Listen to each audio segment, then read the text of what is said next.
What's going on, guys? This is Rob, and if you're enjoying the content that I'm uploading onto my channel, then feel free to subscribe, and you can also offer suggestions on topics and characters and storylines and whatnot that we can have discussions on later on in this channel. Okay, so I was going through a lot of the comments for All New, All Different Old Man Logan. It's probably the best story coming out of All New, All Different Marvel right now. Well, maybe Captain America Steve Rogers might be number one. But these are two of the best stories. There we go. We'll just say that they're extremely good in terms of how they're written.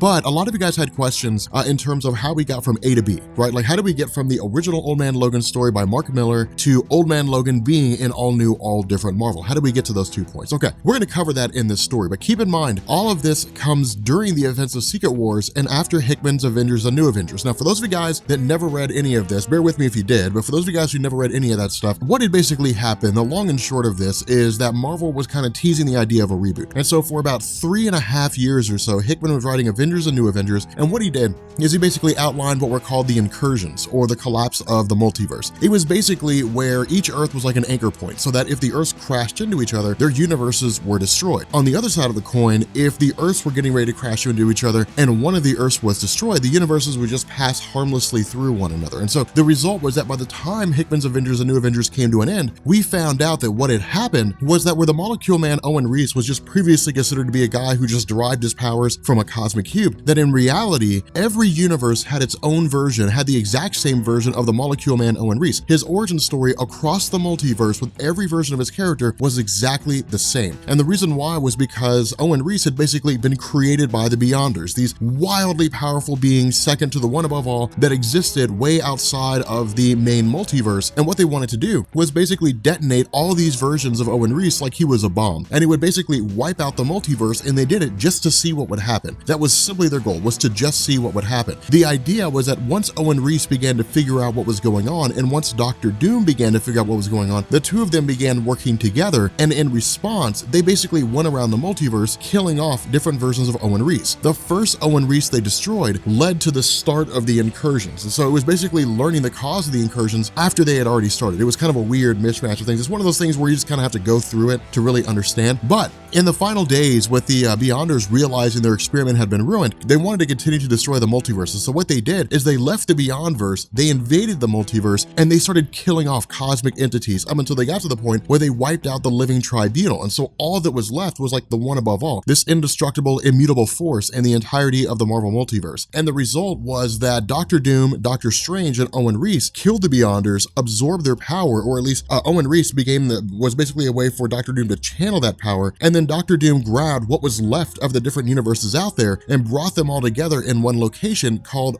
Battleworld. And so what we got were these domains, these territories, these sections of universes that are all basically dead, that allowed these little fractions of them to live on. And so it would be like if you were born and you lived to be 100 years old and then you died, your death would be like the death of the universe, of a particular universe, doesn't matter. But what Dr. Doom did is he basically grabbed a moment from your universe's history and then threw it on Battleworld. He grabbed a moment from your life, like when you first got your driver's license. He grabbed that moment and then threw it on Battleworld. And so, that little section exists, but only on Battleworld. But this basically kind of allowed, Hickman to write Secret Wars, and it was an amazing event, which I really want to cover. Like, I want to remaster that in my current style, as opposed to when I originally did it, because those videos are kind of cool, but I love the way that I make videos now.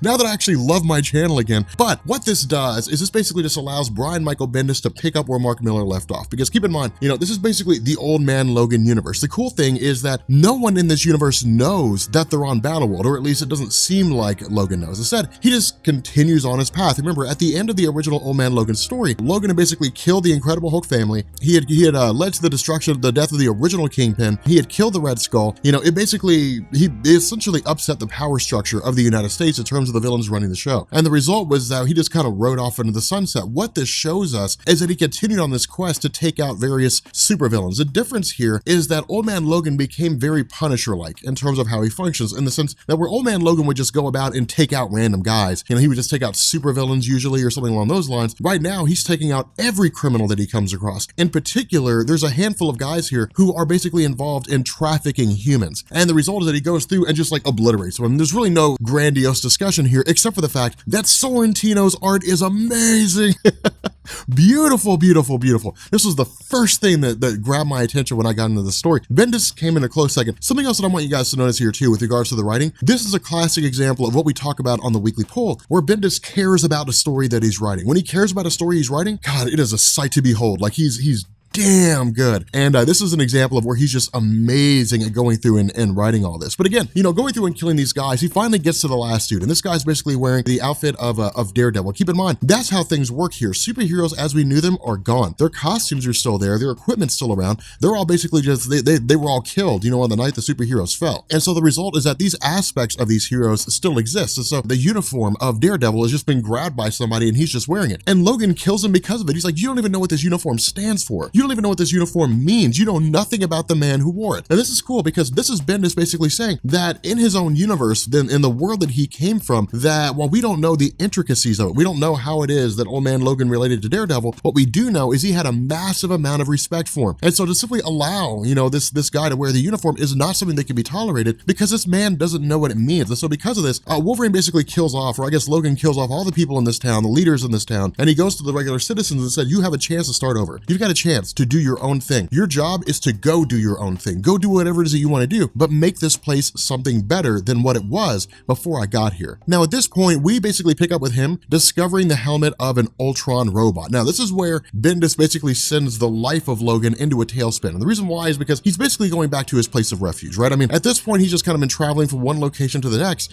and stumbling upon people that he knew, you know, 50 years prior to this. In particular, he comes across Danielle Cage. Now, keep in mind, Danielle Cage is the daughter of Luke Cage and Jessica Jones. And so what this tells us is, again, while we don't get a whole lot of the backstory, we know that aspect of their characters was still intact. It was very similar to the main Marvel universe. And so again, what seems to be happening, this is where a lot of people are saying that, you know, Marvel's dropping a lot of hints, at least prior to Jeff Lemire taking over the title, that this idea came about that somewhere along the line, that the universe, as far as it existed in the Old Man Logan timeline, was almost identical to the main Marvel universe until the night the superheroes died. And that's when everything changed. But the idea here is Logan's like, look, this is an Ultron 5 robot. I don't know why it's here. I don't know why I found it, but I did. I got to go find some answers to this question. I got to go find out what's going on, why there's an Ultron robot head here. So again, what he does is he takes back off to Hammer Falls. Again, remember, this town is called Hammer Falls because this is the city where Thor's hammer fell and no one's been able to pick it up again. And so because of that, we basically pick back up with Emma Frost. Now, this is one of the coolest things about this because remember, we saw Emma Frost in Old Man Logan. Of course, she was young, she was vibrant. The question we had is, how did she maintain her youth? Because Emma Frost does not have a healing factor. For all intents and purposes, Emma Frost is human, except for the fact that she can transform into a diamond hard form, and she is one of the most powerful telepaths. Remember, Civil War confirmed the fact that Emma Frost is more powerful than Charles Xavier. And so because of this, we're just kind of left to wonder, how did we get here? Not only that, Hammer Falls is basically a ghost town now. Remember, this is where Ultron 8 was. This is where, the city was lively. It was vibrant. There were a lot of things going on here. It was basically a giant market town. The issue with this is that when Logan gets there again, because it's all gone, he begins talking to Emma Frost, and Emma Frost says, when Logan went through, or when Old Man Logan went through and he killed Red Skull, when he killed the original Kingpin, or I guess really the original Kingpin was cast off by the granddaughter of Spider-Man, when these different characters, or when these different villains were eliminated, when the Hulks were gone, it upset the balance of power, and everybody was vying for some control of these territories. It basically set the country into a civil war among everybody who was among it. The result was that within the city of Hammer Falls, the Punishers had shown up, basically people who had undertaken the mantle of the Punisher. Now, we're not given a whole lot of exposition here. We don't really know if they're vigilantes taking out what they consider to be criminals, or if they're just crazy guys shooting everything up. But the idea here is that they basically killed everybody within Hammer Falls, except for Emma Frost. Now, what Emma Frost says is she had tried to use her powers. This is kind of the cool thing here, is she had tried to use her powers, tried to use her telepathy to basically calm these guys down. Now, this is where Bendis gets a little murky, because on the whole, with Emma Frost being so powerful, it should be easy for her to just tap into the mind of the Punishers and obliterate them, right? I mean, just shut their minds down, keep them from doing whatever they're doing, whatever the case may be. The issue here is that something went wrong. And in response, instead of the Punishers basically calming down, they went into a frenzy even more so than they did before. And so the indication here is that Emma Frost is the one who caused the massacre of hammer falls. She's the one that caused the Punishers to go through and start killing everybody. What we also find out here is that Emma Frost, the idea of her being young is a psychic illusion. It's an illusion she casts in the mind of everybody she sees, everyone around her. Instead, she's old. She's extremely old. And not only that, she was injured in the firefight and she's basically dying. And that's kind of the crazy thing here, is because following her death, Logan says, well, if the answer to this question is on the other side on these other walls, then I have to go and I have to cross this wall and I have to figure out what's going on. Now, this is where Bendis continuity comes into play, because Bendis has his own continuity, right? I mean, there's everything that goes on in the Marvel universe, and then there's Bendis. Like, Bendis will just write whatever. It doesn't really matter. It's just he has his own continuity that goes on. And so we're not told how it is that Old Man Logan knows about this wall. We're just kind of left to assume that he learned about it somewhere along the line. He knows about God King Doom, presumably because people around the kingdom of Old Man Logan know about it. But again, Bendis doesn't really give us a whole lot of information here. He doesn't give us a whole lot to go with. He's just kind of like, we have to assume that Logan knows about God King Doom or something along those lines. But after crossing the wall, he's basically met with Storm Thor. Now keep in mind, when it came to Battleworld, the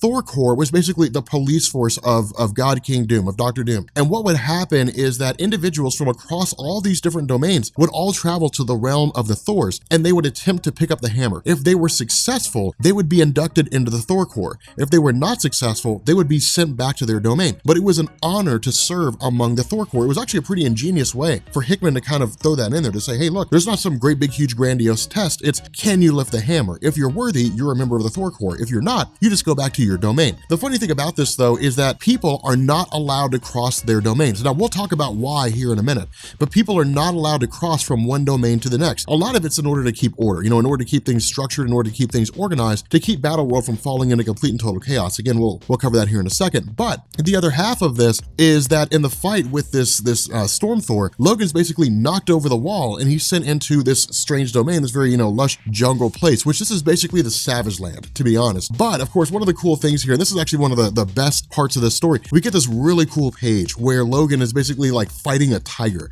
and it looks amazing. Like, it's this is why I love Sorrentino's art so much, is because it looks absolutely beautiful. But in the midst of all this, he's basically set upon with the arrival of Sabretooth. Now, this is why I decided to kind of hold off to this point. And the reason why is because with the arrival of Sabretooth also comes the arrival of X-Men. Now, a lot of you guys who are familiar with Marvel Comics would look at this X-Men roster, specifically Colossus with the red bandana on his head, and say, that looks like Colossus from the Age of Apocalypse. That's because that's what this is. This is the domain of the Age of Apocalypse. This comes from the universe where the Age of Apocalypse never ended, where the Age of Apocalypse never stopped. It just kept on going over and over and over. Not only that, this seems to be from the section of the Age of Apocalypse where Apocalypse basically survived, where he wasn't killed. And the result is that when Logan wakes up, he's very much in an old memory of his, a memory whereby he is basically kind of, reliving old experiences when he was in Japan, so on and so forth. But after conversing with Emma Frost, he's like, look, bring me back to the real world. Show me where I'm really at. Show me what's going on. Now, this is the cool thing about Old Man Logan, is because he's much like Clint Eastwood. He's like, no nonsense. He doesn't put up with any guff. He doesn't put up with anybody's jokes, anybody's, goofing around. All he wants are the facts. He wants to know what's going on. The issue with this is, keep in mind, the X-Men don't trust him. They're like, he's like the Wolverine from our Age of Apocalypse universe. The problem with this is that version of Wolverine, he was missing a hand, really kind of crazy.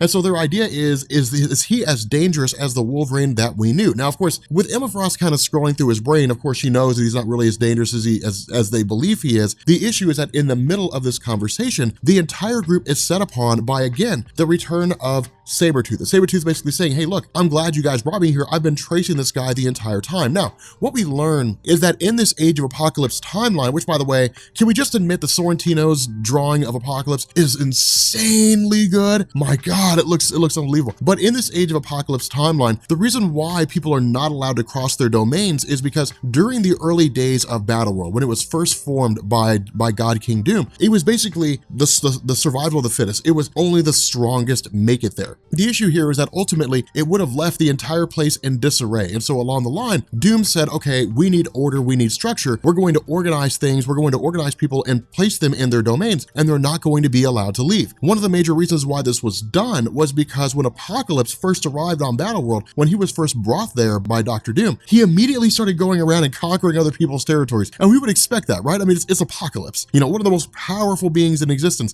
This guy, this is one of the cool things. A lot of folks will talk about, well, is Apocalypse powerful? How powerful is he? During Hickman's Secret Wars, Apocalypse took on the entire contingent of the Thor Corps by himself. So, I mean, he is He is wildly powerful. If he can face a whole bunch of Thors, it's insane. During the rundown episode that we did, Thor could not go against Apocalypse. He had to get an enchanted axe. He had to enchant the axe of Yarnbjorn in order to basically do any damage to Apocalypse. So that's how insanely powerful he is. The other half of this is that we also have Thor, this Storm Thor showing up here. Now, again, this is Bendis tying into the idea of barons in the sense that within each of these domains, there's basically a ruler, a person that runs the show. They're kind of like the inner council, so to speak, of God King Doom, to the sense that where Doom doesn't like see them as equals, basically they report to him the goings on of their own territories, but they're also expected to keep their territories in line, so that if the Age of Apocalypse domain were to fall into a complete and total disarray, were to fall into complete and total chaos, and people just started jumping the walls and running over to different domains, Doom would blame Apocalypse and say, if you can't keep your domain in order, I will kill you and replace you with someone who can. Keep in mind, Doom's got the ability to basically do anything he wants in the universe right now, and in reality,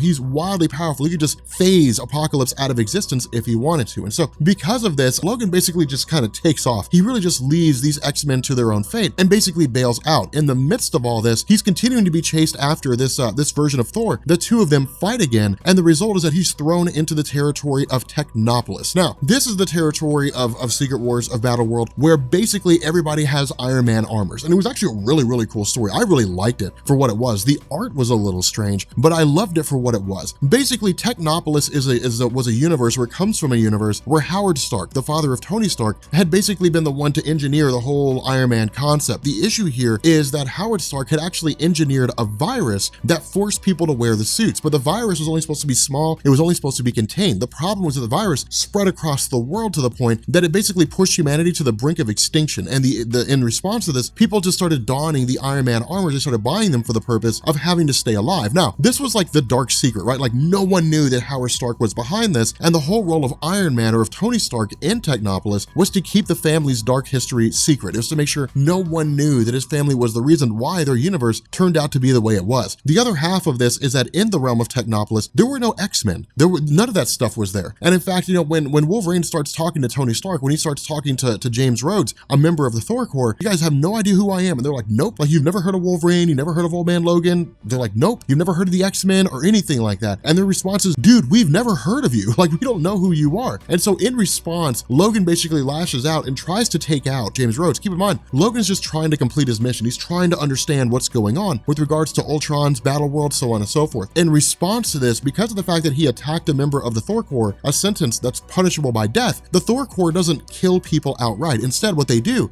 is they grab you and drop you off on the other side of the wall. Or I guess really the other side of the shield would be the best way to describe it. Keep in mind, in Battleworld, you have this shield, which is basically Ben Grimm. I mean, we found that out in Secret Wars, that Ben Grimm was just being used as this giant wall. But on the other side of the shield are zombies. It's the Marvel Zombies universe. Now, this is where Bendis continuity also begins to get a little murky, because remember, when Robert Kirkman from The Walking Dead, when Robert Kirkman went through and wrote Marvel Zombies, no one was immune to the zombie infection. No one was immune to the zombie plague. There are a couple instances where it seems like Logan is bitten. It's not really, it doesn't really seem to be the case, but it seems like he's bitten. But the other half of this, and I think really the better half of the story with regards to Bendis writing, comes into play when Wolverine's fighting off zombies everywhere he goes. I mean, remember, it's just nothing but just millions of zombies everywhere they go. Wolverine, or I guess Logan, begins to contemplate the idea that he's dead, that basically he had actually been killed when he was eaten by the Incredible Hulk, that he died inside the Incredible Hulk, and everything after his emergence up until now is just his own version of hell. That's basically what he's experiencing. He's just experiencing this insane series of events that are designed to torment his mind, to torment his soul, to lead him to believe that he's gone absolutely insane. The caveat to all this is that once he takes up safe refuge in a cave, he's met with She-Hulk. Now that's the cool thing here. This is Jennifer Walters. Now the cool thing is that this is Jennifer Walters when she served as part of the Fantastic Four. Remember, after the events of the original Secret Wars in 1984, Marvel wanted to kind of shuffle things up a bit. Ben Grimm was considered to be old hat. He had really kind of lost his purpose. And so because of that, Marvel basically left him on Battleworld. They had him just kind of go off and do his own thing. And in response, She-Hulk was moved into the role of Ben Grimm in order to kind of add a new dynamic to the team. And it was actually really successful. It was a really cool series of stories when She-Hulk served as part of the Fantastic Four. That's old school Fantastic Four, but it was interesting. It was a really cool series of events. The idea here is that she continues to say, hey, look, what you're experiencing right now is because of the fact that you're jumping walls. You were sent here because you crossed domains. That's illegal. You're not supposed to do that. Anytime you do that, anytime anyone does that, they're sent over the wall. Not only that, the most logical question to ask here is, well, why does the She-Hulk just leave? The Hulks can jump massive distances. Why doesn't she just jump out? And what she says is, for whatever reason, it just doesn't work that way. That by the manipulations of Doom, using his reality distortion powers, whatever it is, that every time she goes to jump the shield, that the wall always just extends further. It's almost like she's just jumping up and down as opposed to jumping forward. And so because of this, it's impossible for her to escape. She can't physically leave that area. Now, this is where things get a little weird, because what happens is Wolverine, Logan just says, well, then let's just do a Fastball Special. Now, for those of you guys who don't know, the Fastball Special is like a classic maneuver in the Wolverine mythos, right? Like traditionally, it's where like he pops his claws and Colossus just grabs him and just throws him at stuff. Like that's really it. It's just Colossus throwing him. But the Fastball Special is like Wolverine fans love that whole thing. It's so cool to see. We saw it in Days of Future Past. The problem was he was incinerated by a Sentinel when they tried that. So it didn't really work that well against the Sentinels. But the response he has is, look, just grab me and just throw me. And so, while they're being tracked down by all these different zombies, again, these zombies rely on senses of smell, where it seems like all hope is lost, She-Hulk grabs him and just like throws him. I mean, she grabs him and just kind of lunges, grabs towards the wall and then just throws him over. And so where she basically succumbs to her death at the hands of some of these guys, what we do is we have Wolverine land in Manhattan, in basically the realm of Ultimate End. Now, for those of you guys who don't know, during the events of Secret Wars, Bendis had basically written his own story where he wanted to bring the Ultimate Universe to an end in his own way, and it really made sense because Bendis basically engineered the Ultimate Universe. He was one of the pioneers behind it, and he was one of the guys who helped to launch it to success with Ultimate Spider-Man. And so because of this, during the final days of Hickman's Avengers and New Avengers going into Secret Wars, when the Ultimate Universe and the main Marvel Universe first encountered one another in its entirety during the final incursion, that going into Secret Wars, what Dr. Doom had done is he had grabbed Manhattan from the main Marvel Universe and grabbed Manhattan from the Ultimate Universe and just put them in two different locations. And so they're basically occupying the same space at the same time. Now, it doesn't mean that like the Empire State Building was in the middle of another building, not at all. It was just kind of reshuffling things and reorganizing things so they all basically existed in the same place. The kicker to all this is that Wolverine basically encounters a combination of the X-Men as he knew them, as well as, or at least he's told about, Nick Fury as the director of S.H.I.E.L.D. And so it creates this really weird situation because these are basically the X-Men, or at least it seems like they're the X-Men from the main Marvel Universe. At the same time, we don't really see any of the Ultimates characters. Instead, we really just get stuck with these X-Men. Now, this is kind of Bendis grabbing all of his creations and bringing them all to bear, right? I mean,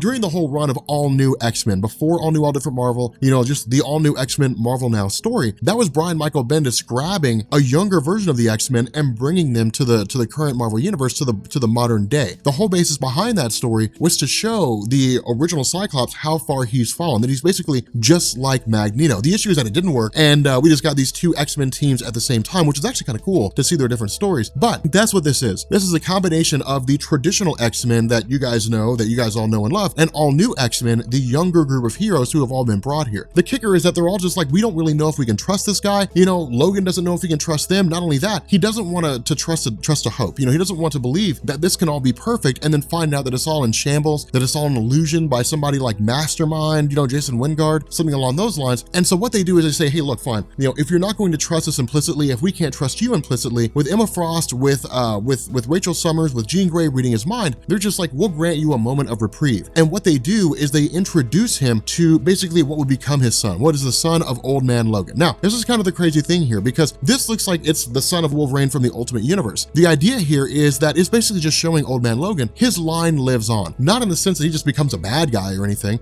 but in the sense that his son looks almost exactly like him. His son believes the same things he does, that the legacy, everything he fought for, continues on here. And so this is an emotional moment for Old Man Logan, because keep in mind, he believed that it was it for him. That, this whole thing, the Old Man Logan universe, that it was all said and done. That there wasn't going to be anything left. That once he died, that was it. It was done. But it's him learning that he has a son. That his life will continue on in some form or fashion. Even if it's not his biological son, that everything he fought for will continue on. Everything he fought for will go on. And so because of this, what we do is we have this really cool conversation between Emma Frost and Old Man Logan. And this conversation just basically takes place, kind of like this weird montage of sorts, juxtaposition to the future, in the sense that Emma Frost basically says, look, there's a battle on the horizon. There is a war coming. There's going to be a conflict on a grandiose scale hitherto unseen before. Every hero, every villain, everyone who does not believe in what Dr. Doom stands for and what God King Doom stands for is going to rise up against him. And when that time comes, when the Hulks come to bear, when the Inhumans come to bear, when all those forces, all those mistakes of God King Doom come knocking on his doorstep, doorstep, you will be there. You will be on the front lines. You'll be one of the people who's waging this conflict, who's waging this war, who's saving everything that has any measure of value to anybody in the universe, returning things to the way that they're supposed to be. And when this happens, when this war comes, when this conflict begins to take place, God King Doom will know something that he's never really known before. He'll know something that he's never really felt before. What he'll know is the concept of fear. And so what happens is we get this really cool moment where the entire situation begins to kind of wind down, where it's really, this situation where the Secret Wars event comes to an end. Again, we know that by way of Molecule Man Owen Reese taking the power of Dr. Doom, giving it to Reed Richards, and then Reed Richards basically creates everything the way it was before, with him and Franklin Richards, Valeria, and Susan taking off into the multiverse and just creating and exploring new universes, that we have Old Man Logan waking up in all new, all different Marvel. And so this is where our story on all new, all different Old Man Logan basically just picks up from. This is where it just continues off from. It's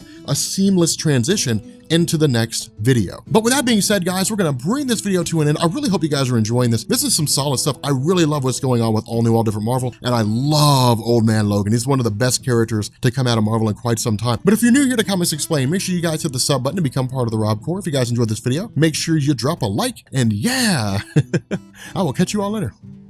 Peace.